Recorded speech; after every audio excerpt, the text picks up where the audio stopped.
আল্লাহ নবী একদিন সফরে যাচ্ছিলেন, পথিমধ্যে একটা সুন্দর স্বচ্ছ পানির নহর প্রবাহিত হচ্ছে। আল্লাহর নবী, বিশ্ব নবী জনাবে মুহাম্মদুর রাসূলুল্লাহ সাল্লাল্লাহু আলাইহি ওয়াসাল্লাম সাহাবীদেরকে ডাক দিয়ে বললেন, ও আমার সাহাবীরা, তোমাদের কাছে আমি একটা প্রশ্ন করতে চাই, খুব সুন্দর করে চিন্তা ভাবনা করে আমাকে উত্তরটা দিবা। সাহাবায়ে কেরাম আরজ করলেন, ইয়া রাসূলুল্লাহ, ইয়া হাবিবাল্লাহ, প্রশ্ন করুন। আল্লাহ রাসূল জিজ্ঞাসা করলেন, আচ্ছা সাহাবায়ে কেরাম, বলো তো দেখি, এই যে এত পরিষ্কার সুন্দর স্বচ্ছ পানির নহর প্রবাহিত হইতেছে, এই পরিষ্কার পানির নহরের মধ্যে কোন ব্যক্তি যদি দৈনিক 5 বার নিয়মিত সুন্দর করে শরীর ঘষা মাজা করে যদি সে গোসল করে, তাহলে তো বলো তো দেখি, দিন শেষে ওই ব্যক্তির শরীরের মধ্যে কোনো ময়লা থাকতে পারে নাকি? ময়লা থাকতে পারে? আপনারা যে উত্তর দিয়েছেন, আল্লাহর নবী সাহাবারাও একই উত্তর দিয়েছে। ইয়া রাসূলুল্লাহ, ইয়া হাবিবাল্লাহ সাল্লাল্লাহু আলাইহি ওয়াসাল্লাম, কোন ব্যক্তি যদি এরকম স্বচ্ছ নদীর পানির মধ্যে যদি দৈনিক 5 বার সুন্দরভাবে ডলে মেজে গোসল করে, তাহলে তো তার শরীরে কোনো ময়লা থাকার কথা না। এবার সাহাবীদের উত্তর শুনে আল্লাহর নবী বললেন, ও আমার সাহাবায়ে কেরাম শোনো, দৈনিক 5 ওয়াক্ত নামাজ হইল এরকম স্বচ্ছ নদীর পানিতে 5 বার গোসল করার মতো। সুবহানাল্লাহ। এই স্বচ্ছ পানির মধ্যে কেউ 5 বার গোসল করলে দৈনিক তার শরীরের মধ্যে যেমন কোনো নাপাকি থাকার কোনো আশঙ্কা থাকে না, ঠিক তেমনি ভাবে যে ব্যক্তি, আমার যে বান্দা দৈনিক 5 বার আমার ডাকে সাড়া দিয়ে মসজিদে গিয়ে আমার পায়ে সিজদা দিবে, আমার সেই বান্দার আমলনামায় কোনো গুনাহ থাকতে পারে না। বলেন সুবহানাল্লাহ। আলাইহি ওয়া আলিহি। দারুল কোরআন কওমি মাদ্রাসা ও যুব সমাজের উদ্যোগে আজকের এই ৩য় বার্ষিক ইসলামী মহাসম্মেলনের সম্মানিত সভাপতি সাহেব, সম্মানিত প্রধান অতিথি, বিশেষ অতিথি, মঞ্চে উপবিষ্ট শ্রদ্ধেয় উলামায়ে কেরাম, সামনে উপবিষ্ট বাংলার দূর দূরান্ত থেকে আগত দিন প্রিয়, ইসলাম প্রিয় তৌহিদি জনতা, পর্দার অন্তরালের মা ও বোনেরা, আল্লাহ রাব্বুল আলামিনের শুকরিয়া করে নিচ্ছি শুরুতেই, যিনি আমাদেরকে বাদ এশা এরকম খোলা একটা চাটিয়াল ময়দানে, এরকম শীতের রাতে আল্লাহর কোরআন এবং রাসূলের হাদিসের ব্যাপারে যে সমস্ত মজলিসে আলোচনা করা হয়, এরকম একটা গুরুত্বপূর্ণ দামি মজলিস, যেটাকে হাদিসের পরিভাষায় জান্নাতের বাগান বলা হয়, এমন একটা জান্নাতের বাগানে আল্লাহ তাআলা আমাদেরকে বসার তৌফিক দিয়েছেন। এজন্য আমরা মন প্রাণ উজাড় করে দিয়ে রবের ভালোবাসায় সিক্ত হয়ে সকলেই কণ্ঠে কণ্ঠ মিলিয়ে আমরা কালিমাতুশ শুকর আদায় করি, আলহামদুলিল্লাহ। আর একটু চিল্লায় বলি আলহামদুলিল্লাহ। সময়ের সংক্ষিপ্ততায় খুবই অল্প কথা বলবো, এজন্য এদিক সেদিক আলোচনা না করে সরাসরি মূল পয়েন্টে ঢুকি। আল্লাহ রাব্বুল আলামিন আমাদেরকে মুসলমান বানায়া পাঠাইছে। আমরা ব্যক্তি নিজের ইচ্ছায় মুসলমান হই নাই। দেখা গেছে জন্মগতভাবে আমার বাবা মা যেহেতু মুসলমান, মুসলমানের ঘরে জন্ম হওয়ার কারণে আমি মুসলমান, এবং বাবা মা থেকে এটাই আমি শিখতেছি। একজন মানুষ ঈমান আনার পরে, মুমিন হওয়ার পরে, ইসলামে যে সমস্ত বিধিবিধান তার উপর আরোপিত হয়, যে সমস্ত বিধানগুলো তার পালন করা আবশ্যকীয় হয়ে যায়, এর মধ্যে সবচেয়ে গুরুত্বপূর্ণ এবং অন্যতম বিধান, অন্যতম একটা ফরজ হুকুম হইল নামাজ। কথাগণ ঠিক না ভাই? ঠিক আছে না? নামাজ এমন একটা বিষয় যে এই নামাজের মাধ্যমে বান্দা আল্লাহ রাব্বুল আলামিনের সবচাইতে কাছে চলে যায়। মানে এর থেকে বেশি আর কাছে যাওয়া সম্ভব না। নামাজি ছাড়া অন্য যত মানুষ আছে তারা যত ধরনের ইবাদত করতে পারে, যত কিছুই করুক, তারা আল্লাহ তাআলার যতটা কাছাকাছি যাইতে না পারে, এর থেকে আরো অনেক বেশি কাছে চলে যায় যে সমস্ত বান্দারা নামাজ পড়ে নিয়মিত, ঠিক কিনা? আল্লাহর নবী বিশ্ব নবী জনাবে মুহাম্মদুর রাসূলুল্লাহ সাল্লাল্লাহু আলাইহি ওয়াসাল্লাম ইরশাদ করেন, বুখারী শরীফের 875 নম্বর হাদিস, আল্লাহর নবী বলেন, আকরাবু মা ইয়াকুনুল আবদু মির রাব্বিহি ওয়া হুয়া সাজিদ। একজন মুমিন বান্দা, একজন ঈমানদার বান্দা, সে আল্লাহ তাআলার সবচাইতে নিকটবর্তী অবস্থায় চলে যায় যখন সে সিজদায় রত থাকে। বলেন সুবহানাল্লাহ। একজন মুমিন বান্দা যখন নামাজ পড়ে, নামাজের মধ্যে যখন সে সিজদায় লুটিয়ে পড়ে, তাহলে হাদিসের ভাষ্য অনুযায়ী আল্লাহ তাআলার ওই বান্দাটা একদম আল্লাহ তাআলার কাছাকাছি চলে যায়। বলেন সুবহানাল্লাহ। কিন্তু অত্যন্ত দুঃখ এবং আফসোস এবং পরিতাপের বিষয়, যে আমল করলে, যে ইবাদত করলে বান্দা রব্বুল আলামিনের একদম কাছে চলে যায়, একদম নিকটে চলে যায়, ওই ইবাদতটা সারা দিনে একবারও আদায় করে না, এমন মুসলমান আমাদের সমাজে আছে না নাই? আর একটু জোরে বলুন। এমন মুসলমান দিয়ে ভরপুর আমাদের সমাজ। নামাজ পড়ে না এমন মুসলমানই বেশি, নামাজ পড়ে এমন লোক আবার খুব কম। আবার যারা নামাজ পড়ে এদের মধ্যে আবার কত ধরনের শ্রেণী আছে। কিছু আছে 2 ওয়াক্তের নামাজি, কিছু আছে 3 ওয়াক্তের নামাজি, কিছু আছে 4 ওয়াক্তের নামাজি, 5 ওয়াক্ত নামাজ পড়ে এমন মুসলমান হাতে গোনা যাবে, ঠিক কিনা? কিন্তু বেশিরভাগ মানুষ, আমাদের সমাজের বেশিরভাগ মানুষ নামাজই পড়ে না। অথচ এই নামাজ এমন একটা ইবাদত, যে ইবাদতের মাধ্যমে একজন বান্দা তার রবের সবচাইতে কাছাকাছি চলে যেতে পারে। এজন্য আমার ভাইরা, আল্লাহর নবীর সাহাবায়ে কেরাম কোন লোককে যত বড় গুনাহ করুক, যত কিছুই করুক, তাকে কাফের মনে করতো না। আল্লাহর নবীর সাহাবায়ে কেরাম কোন লোককে কাফের বলে দিত না ঠাস করে। সে যত কিছুই করুক, স্পষ্ট কুফরি ছাড়া তাকে কাফের বলতো না। ইসলামের কোন বিধান তরক করলে তাকে কাফের বলতো না। একমাত্র নামাজ এমন একটা ইবাদত, যে নামাজ ছেড়ে দিলে সাহাবায়ে কেরাম ওই সমস্ত লোকদেরকে কাফের মনে করতে। বলেন নাউজুবিল্লাহ। এজন্য নামাজ পড়ার দরকার আছে নি ভাই? সহিহ ইবনে হিব্বানের 1463 নম্বর হাদিস, আল্লাহর নবী সাল্লাল্লাহু আলাইহি ওয়াসাল্লামের বিশিষ্ট সাহাবী হযরত বুরাইদা রাদিয়াল্লাহু তাআলা আনহু হাদিসটি রওয়ায়াত করেছেন, মান তারাকাস সালাত ফাকাদ কাফার। আমার যে উম্মত নামাজটাকে স্পষ্টভাবে ছেড়ে দিল, অকারণে বিনা উজরে আমার যে উম্মত নামাজ ছেড়ে দিল, সে যেন কুফরি করে বসলো। বলেন নাউজুবিল্লাহ। এরকম কুফরি করতেছে আমাদের সমাজে লোক কম না বেশি? অনেক বেশি লোক এমন আছে যারা দিন রাত 24 ঘন্টায় 5 ওয়াক্ত নামাজের মধ্যে 1 ওয়াক্ত নামাজও পড়ে না, ঠিক কিনা? আমার ভাইরা, অনেক লোককে যখন নামাজের দাওয়াত দেই, যখন বলি ভাই যে কোনো সময় আপনার জীবন বাতিটা নিভে যেতে পারে, আপনার জীবন প্রদীপটা যে কোনো এক সময় ঠাস করে নিভে যাবে, আপনি মৃত্যুর কোলে ঢলে পড়বেন, মরার আগে আগে আল্লাহ তাআলার রাস্তায় ফেরার দরকার আছে না নাই? যখনই তাদেরকে নামাজ পড়ার জন্য আহ্বান করি, নামাজ পড়ার কথা যখন কোন লোককে বলি, তখন সে বলে হুজুর বয়সটা আরেকটু বাড়ো, হুজুর মেয়েটা আছে, মেয়েটাকে বিয়া শাদী দেয়া নেই, তারপরে নামাজটা ধরবো, হুজুর টাকা পয়সা কিছু কামায় নেই, ব্যবসা বাণিজ্যটা একটু গুছায় নেই, তারপরে নামাজ ধরবো, বয়সটা একটু বাড়ুক তারপরে নামাজ পড়বো।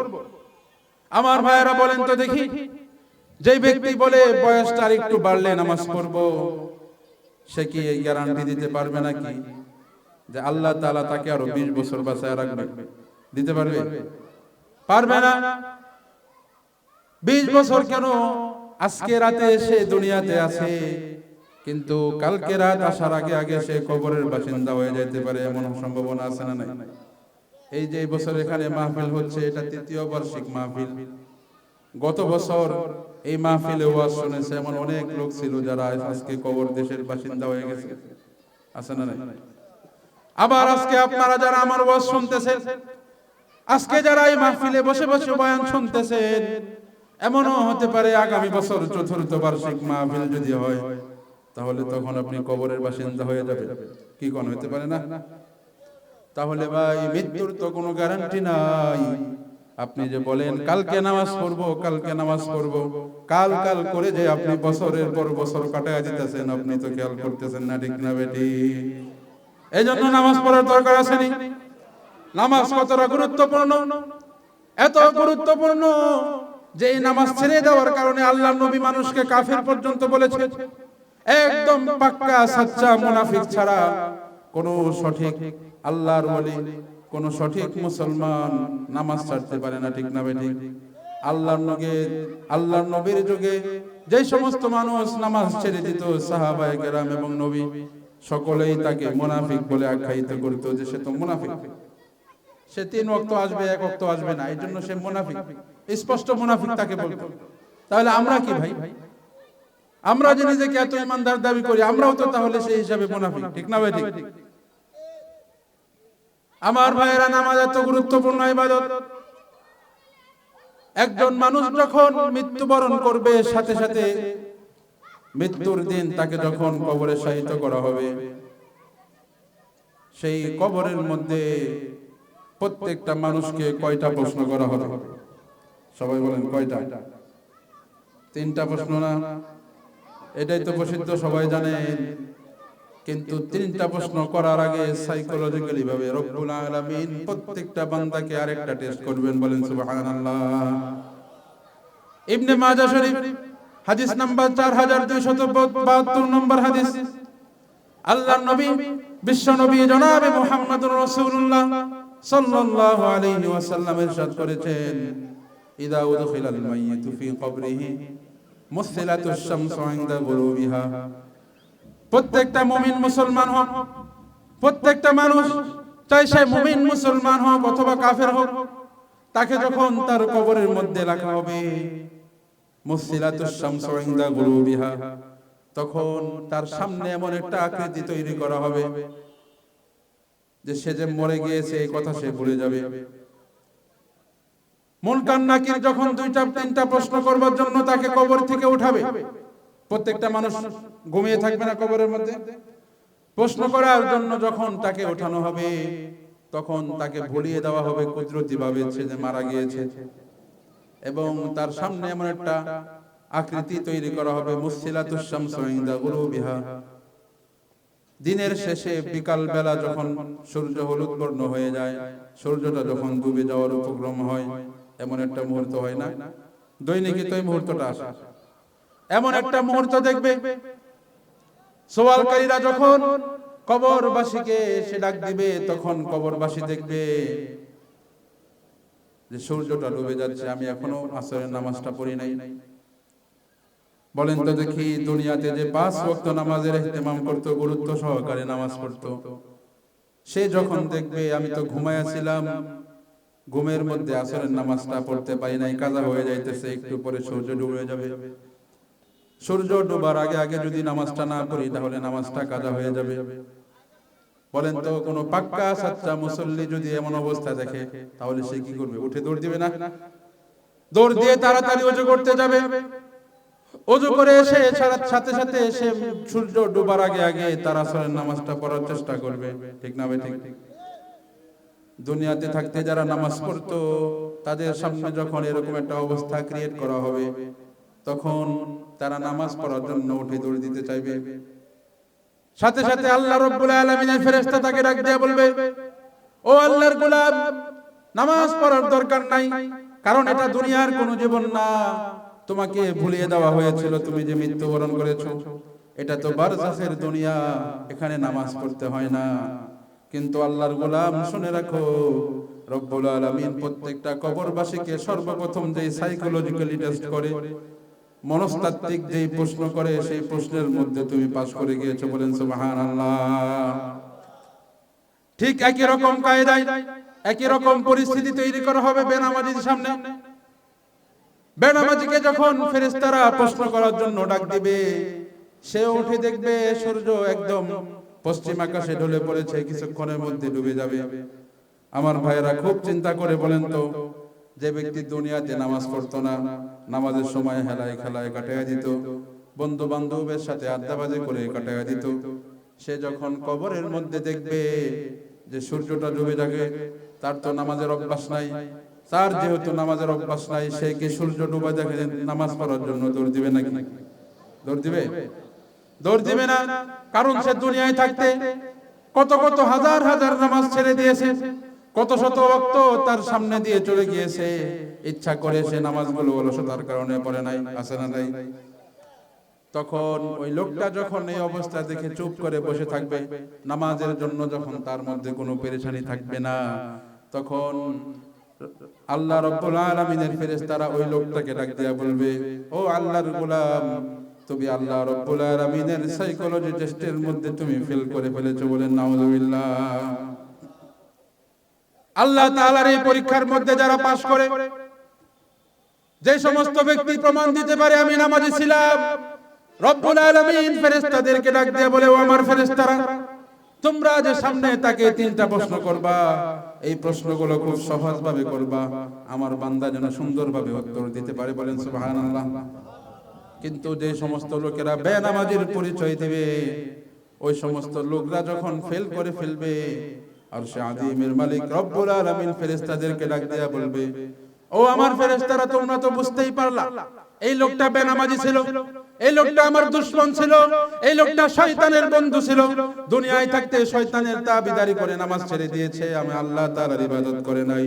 সুতরাং তোমরা যে তিনটা প্রশ্ন করবা, খুব হার্ড ভাবে, কঠিন ভাবে তোমরা তিনটা প্রশ্ন করবা, যাতে উত্তর দিতে না পারে। বলেন নাউযুবিল্লাহ। তাহলে নামাজ যারা পড়লো না, মৃত্যুর পরে সর্বপ্রথম যে ঘাটি, এই ঘাটির মধ্যে ধরা খাইলো কিনা? এরপরে কোন ঘাটি? কবরের পরে যখন আল্লাহ রাব্বুল আলামিনের হুকুমে যখন পৃথিবী কিয়ামত হয়ে যাবে, হাসরের ময়দানে সর্বপ্রথম বান্দার যে সমস্ত ইবাদতের হিসাব নেওয়া হবে, এর মধ্যে সর্বপ্রথম যে হিসাব নেওয়া হবে সেটা হলো নামাজ। বলেন সুবহানাল্লাহ।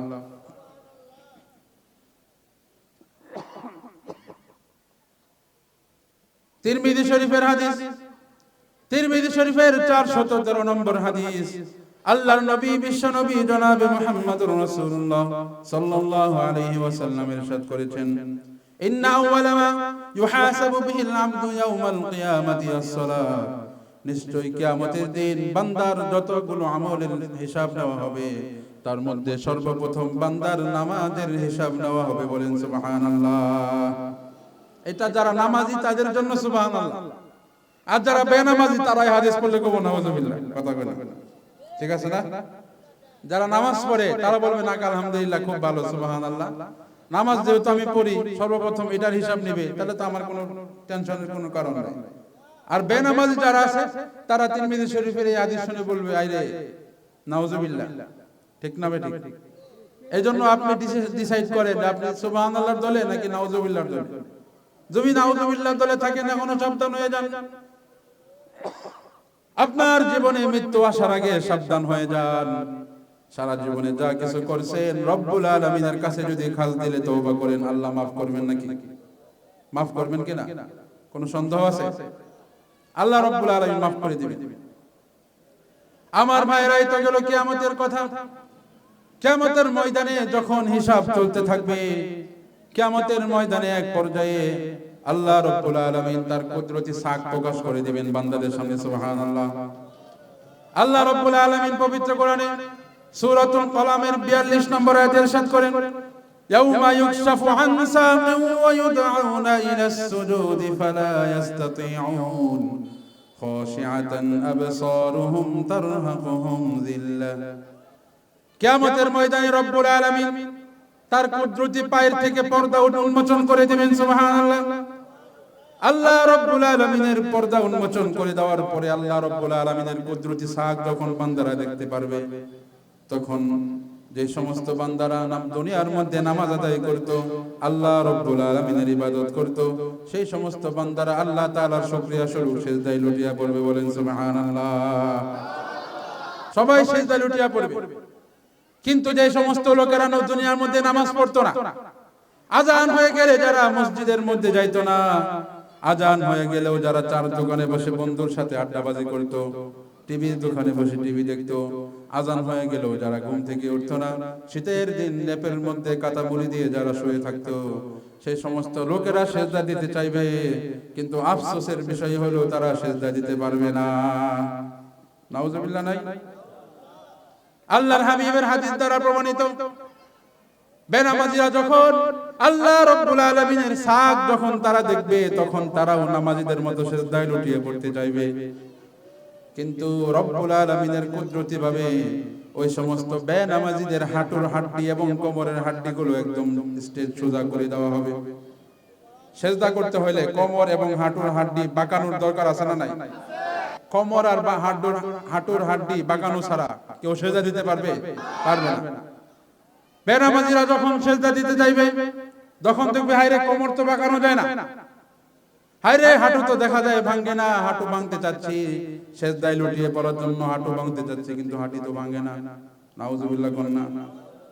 এজন্য কিয়ামতের দিন, সেই দিন তারা লজ্জিত হবে, এবং শুধু লজ্জিত হবে তাই না, তারা এই লজ্জিত হওয়ার পাশাপাশি আল্লাহ রাব্বুল আলামিনের কঠিন আযাবের মধ্যে গ্রেফতার হয়ে যাবে। বলেন নাউজুবিল্লাহ। আমার ভাইয়েরা, এই তো ছিল কিয়ামতের দিবসের কথা। বেনামাজিরা নামাজের হিসাব না দিতে পেরে তারা যখন জাহান্নামে যাবে, জাহান্নামে যাওয়ার পরে ফেরেশতারা জিজ্ঞাসা করবে, হে আল্লাহর গোলামেরা, তোমরা কি কারণে জাহান্নামে এসেছিলে? কি কারণে তোমাদের আজকে জাহান্নামে আসতে হলো? আল্লাহ রাব্বুল আলামিন এই ঘটনাটা সূরাতুল মুদ্দাসসিরে 40 থেকে 48 নম্বর আয়াত পর্যন্ত ইরশাদ করেছেন।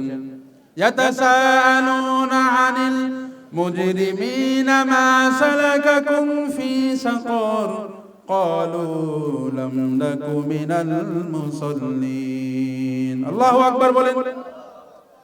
ফেরেশতারা জাহান্নামের গার্ড যে যারা, ওই সমস্ত ফেরেশতারা জাহান্নামীদেরকে জিজ্ঞাসা করবেন, ও আল্লাহর বান্দা, দুনিয়ায় থাকতে তুমি তো আল্লাহ তাআলার ইবাদত যতটুকুই করেছো না কেন, কিন্তু আজকে তোমার ঠিকানা কেন জাহান্নাম হলো? উত্তর দাও।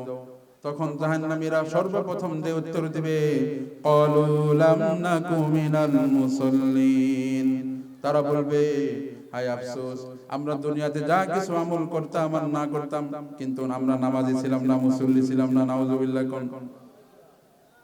তার মানে আমরা বুঝতে পারলাম ভাইরা আমার, মৃত্যুর পরে যতগুলো ঘাটি আছে, প্রত্যেকটা ঘাটির মধ্যেই সর্বপ্রথম যেটার হিসাব দিতে হবে, এবং এটার হিসাব না দিলে আমাদের ধরা খাইতে হবে, সেই ইবাদতের নাম কি? আর একটু জোরে কোন। এখন আপনারা যারা নামাজ পড়েন না, আপনাদের বিবেকের কাছে আমার প্রশ্ন, আপনি কি আল্লাহ তাআলার জাহান্নামে যাওয়ার জন্য প্রস্তুত আছেন? আপনি কি কবরের এত বিভীষিকাময় শাস্তি সইবার মতো আপনার জন্য সামর্থ্য আছে নাকি? আপনার যদি কবরের আযাব সইবার মতো সামর্থ্য না থাকে, আপনি যদি কিয়ামতের ময়দানে আল্লাহ তাআলার সামনে লজ্জিত হতে না চান, আল্লাহ তাআলার কঠিন আযাবের মধ্যে যদি গ্রেফতার হতে না চান, তাহলে আবার নামাজও পড়েন না, এটা আবার কোন কথা? আপনি যে নামাজ পড়তেছেন না, তার মানে আপনি আক্ষরিকভাবে যদিও আপনি স্বীকারোক্তি না দিতেছেন, কিন্তু আপনার কার্যকলাপের মাধ্যমে প্রকাশ পাচ্ছে, হুজুর আপনি যাই কোন আর নাই কোন, নামাজ আমি পড়তাম না, আল্লাহ তাআলা যা করব করব, এটাই তো বোঝাইতেছে। আর কথা কয় না। তাহলে নামাজ পড়ে না কেন? নামাজ না পড়লে প্রত্যেকটা ঘাটিতে ধরা খাইতে হবে, প্রত্যেকটা ঘাটিতেই ধরা খাইতে হবে, এরপরও নামাজ পড়ে না। আবার জিগায় জাহান্নামে যাওয়ার জন্য প্রস্তুত আছেন, কয় না, এটা ফাইজলামি না? কথা কয় না। তো চরম ফাইজলামি। জাহান্নামে যাবা না, নামাজ পড়ো না? না, নামাজও পড়তাম না, এটা আবার কোন কথা? হয়তো নামাজ পড়ো জাহান্নাম থেকে বাঁচার জন্য, আর যদি জাহান্নামে কি নামাজ না পড়ো, তাহলে বলো যে হ্যাঁ আমি জাহান্নামে যাবো। কথা কন না কেন? ঠিক আছে না? তো ফাইজলামি শুরু করছে।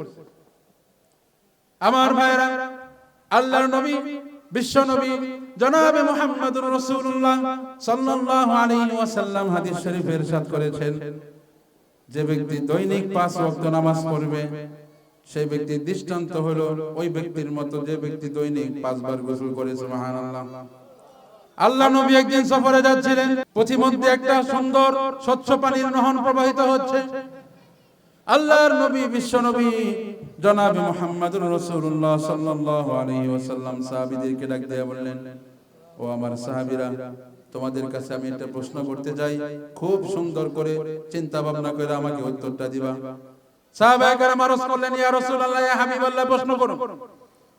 আল্লাহ রাসূল জিজ্ঞাসা করলেন, আচ্ছা সাহাবায়ে কেরাম, বলো তো দেখি, এই যে এত পরিষ্কার সুন্দর স্বচ্ছ পানির নহর প্রবাহিত হইতেছে, এই পরিষ্কার পানির নহরের মধ্যে কোন ব্যক্তি যদি দৈনিক 5 বার নিয়মিত সুন্দর করে শরীর ঘষা মাজা করে যদি সে গোসল করে, তাহলে তো বলো তো দেখি দিন শেষে ওই ব্যক্তির শরীরের মধ্যে কোনো ময়লা থাকতে পারে নাকি? ময়লা থাকতে পারে? আপনারা যে উত্তর দিয়েছেন, আল্লাহর নবী সাহাবারাও একই উত্তর দিয়েছে।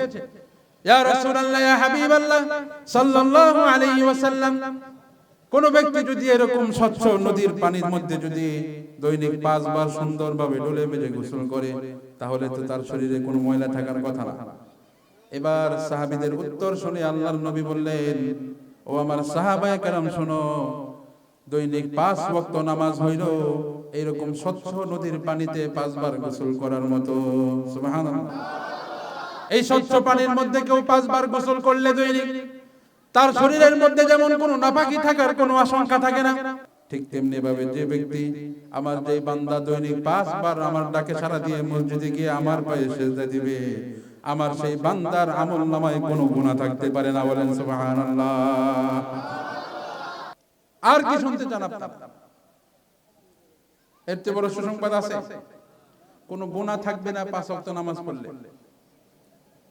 5 ওয়াক্ত নামাজ কন্টিনিউ করতে পারলে আপনার গুনাহগুলো ওই ওযুর পানির সাথে ধুয়ে দিয়ে মুছে যাবে। সুবহানাল্লাহ। তাহলে দিন শেষে দেখা যাবে এরকম 1 বছর, 5 বছর, 10 বছর, একটা সময় আপনার মৃত্যু আসবে, তখন দেখা যাবে আপনার নেকির পাল্লা ভারী, কারণ আপনি তো দৈনিক 5 ওয়াক্ত নামাজ পড়েছেন, আপনার আমলনামায় তো গুনাহ ওইরকম থাকেই নাই। কথা কোন ঠিক না ভাই? ঠিক। এইজন্য 5 ওয়াক্ত নামাজ যারা পড়বে, আল্লাহর হাবিব বিশ্বনবী সাল্লাল্লাহু আলাইহি ওয়াসাল্লাম তাদেরকে 5টা পুরস্কারের ঘোষণা দিয়েছেন। কয়টা? সবাই বলেন কয়টা? সবাই বলেন আরো জোরে। কয়টা পুরস্কার? এর মধ্যে একটা হলো দুনিয়াতে, আর 4টা হলো আখিরাতে। দুনিয়াতে যে অভাবটা রব্বুল আলামিন দূর করবেন, দুনিয়াতে যে পুরস্কার দিবেন, সেটা হলো যে ব্যক্তি 5 ওয়াক্ত নামাজ সঠিকভাবে আদায় করবে, রব্বুল আলামিন তার রিজিকের অভাবগুলো দূর করে দিবেন। বলেন সুবহানাল্লাহ। রিজিক নিয়ে টেনশন আছে নি ভাই? আমরা যত লোক আছি দুনিয়াতে, সকাল থেকে সন্ধ্যা পর্যন্ত যে বিষয়টা নিয়ে সবচাইতে বেশি মানুষ দৌড়াদৌড়ি করে, সবচাইতে বেশি মানুষ যে বিষয়টা নিয়ে টেনশন করে, সেটা হলো কিভাবে 2 টাকা বেশি আয় করা যায়। ভুল কইলাম?